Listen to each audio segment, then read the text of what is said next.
मेरे बाबा के सभी मीठे मीठे बच्चों को इस निमित्त का नमस्ते।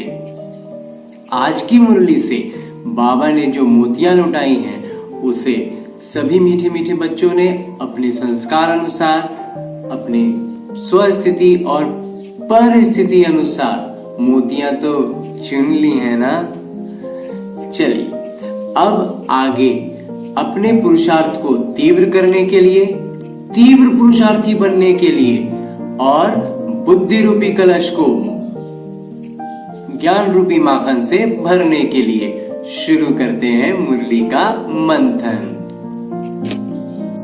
आज की अव्यक्त मुरली में बाबा ने इतनी मीठी मीठी बातें बतलाई हैं और हमें हमारे अभी तक के जीवन को सराहते हुए बाबा कहते हैं कि अभी तक अच्छा करते आए हैं, लेकिन आगे अभी और सजगता की जरूरत है। और आज इसके लिए बाबा कहते हैं अटेंशन प्लीज, थोड़ा विशेष ध्यान देना है। तब ये होगा कि जब हम अपने दिनचर्या को देखते हैं, कई बार हम सबने ऐसा अनुभव किया है कि सब कुछ ठीक है, सब सारे काम में हमने ठीक से किए हैं, सारा कुछ अच्छा ही जा रहा है, लेकिन फिर भी वो खुशी नहीं आ रही है। तो बाबा उसके लिए बताते हैं कि यही सूक्ष्म स्तर की जो गलतियां हैं, ये सूक्ष्म स्तर के जो देह अभिमान है, जो हमें लगता ही नहीं है कि वो देह अभिमान है, वो रावण हमारे भीतर अभी भी बहुत सूक्ष्मता से अपनी जड़ें फैलाए हुए हैं। इसलिए उसी का प्रभाव होता है कि हम जब सब कुछ मोटे तौर पर सब कुछ अच्छा अच्छा करते रहते हैं, फिर भी हमें वो खुशी, वो उमंग, उत्साह नहीं रह पाता। उसके सबसे जो मूलभूत जो बाबा कहते हैं वो जड़ है मैं। और आज बाबा ने इस मैं को बहुत स्पष्ट समझाया है कि जब तक हमारी बुद्धि में ये रहेगा कि मोटे तौर पर तो हम समझ जाते हैं कि देह का भान नहीं करना है, हमें अभिमान नहीं करना है, उस अभिमान को तो हम पहचान लेते हैं। लेकिन जो हम साधारण रूप से ये कहते हैं कि मेरी बुद्धि में ये बात है, मैं ये कर सकता हूं, मेरी बात मानी जाए, मेरा ऐसा स्वभाव है कि हम ऐसा बोल देते हैं, मेरा ऐसा है, मेरा वैसा है, ये जो जितने भी मैं आ रहे हैं ना, ये सब मैंपन, ये वही मैं सारी खुशियों को, सारे पुरुषार्थ को नीचे लेकर चला जाता है। और एक बार वो नीचे चला गया ना तो बहुत अतिरिक्त पुरुषार्थ लगता है उसको ऊपर लाने के लिए। इस पुरुषार्थ से भी याद आया कि आज की मुरली में बाबा ने एक बात ये भी कही है कि पुरुषार्थ करने में भी अगर हम ये कहते हैं कि मैं ये पुरुषार्थ कर रहा हूं या मैंने ये पुरुषार्थ किया है, तो वो भी मैंपन है, वो भी अहंकार का ही एक रूप है। इसको बहुत गहनता समझने की जरूरत है कि जो पुरुषार्थ भी कर रहे हैं ना, वो पुरुषार्थ भी इतना सहज, सरल और स्वाभाविक हो कि पता ही नहीं चलेगा अच्छा इसी को पुरुषार्थ कहते थे।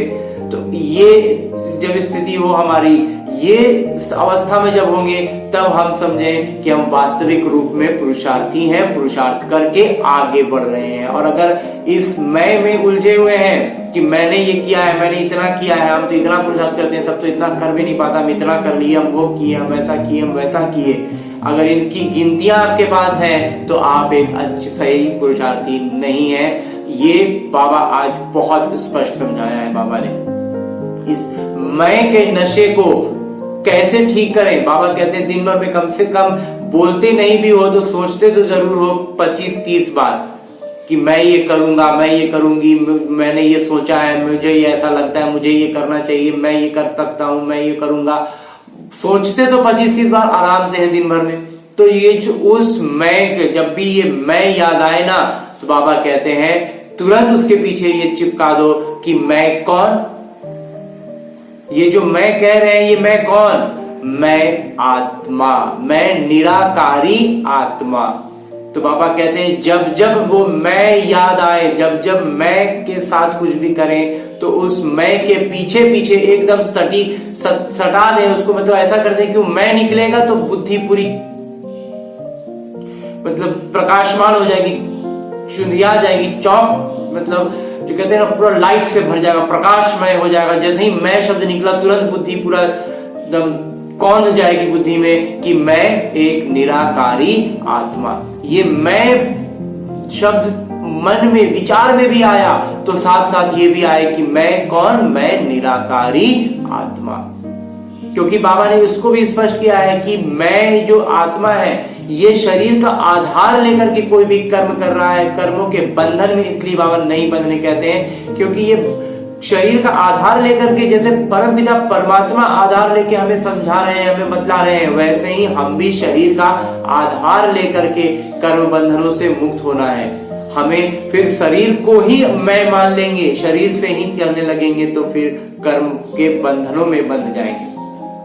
तो इसको बहुत स्पष्टता से बाबा ने आज इतना स्पष्ट, इतना मीठा मीठा समझाया है कि एक तो हुआ ये मैं, तो जब भी मैं आए विचारों में भी तो उस मैं को अभ्यास, बाबा कहते हैं अभ्यास के माध्यम से इसको धीरे धीरे बदल देना है कि जब भी ये आए मैं, तो मैं निराकारी आत्मा। तो जब भी ये बार बार निराकारी आत्मा से फिर आकारी रूप में आकर के कार्य को संपादन करेंगे, चाहे वो लौकिक कार्य हो, मतलब शरीर निर्वाह के लिए किया गया कार्य हो, व्यापार हो, या फिर लौकिक ज्ञान की सेवा में हो, जो सेंटर में जाकर कोई सेवा हो, तो उस तरह की भी सेवा, कोई भी कार्य करें, आकारी रूप में सेवा किया और फिर निराकारी बन गया, क्योंकि फिर कुछ मैं याद आएगा तो उस मैं के साथ साथ निराकारी लगा दें। तो बार बार ये निराकारी अवस्था फिर आकारी अवस्था, निराकारी आकारी में आते रहेंगे तो हम निराकार की ओर अधिक बढ़ जाएंगे, निराकारी आत्मा के भान में अच्छा से आने लगेंगे और हमारा पुरुषार्थ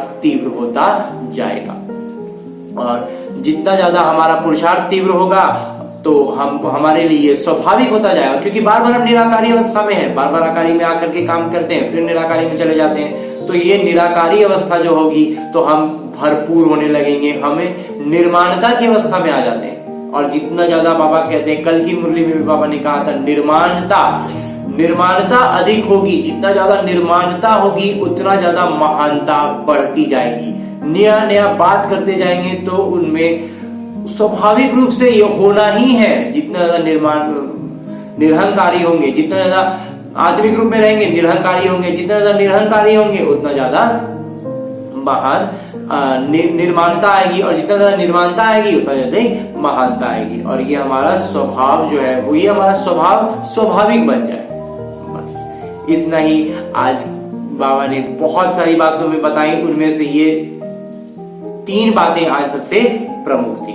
और अंत में वरदान देते हुए बाबा ने कहा है कि इस मरजीवा जन्म में सदा संतुष्ट रहने वाले इच्छा मात्रम अविद्या भव। इच्छाएं जो है वो ज्ञान सूर्य के आगे आने के बाद वो एक दिए की तरह है। अब दिन में दोपहर के समय धूप में कोई दिया जला करके बैठे तो उस दिए का कुछ भी अर्थ निकलता है क्या?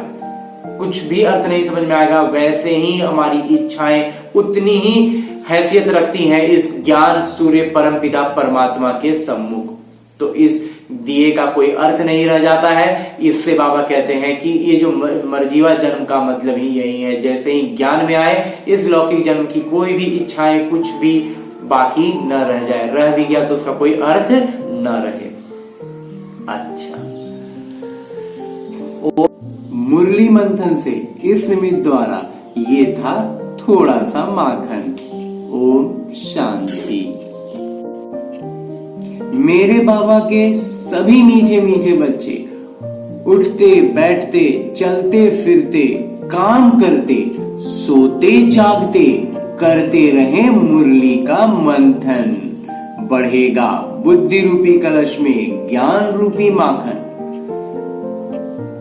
छटेंगे विकार होगा विकास, बढ़ेगा पुरुषार्थ, होंगे कई निज अनुभव,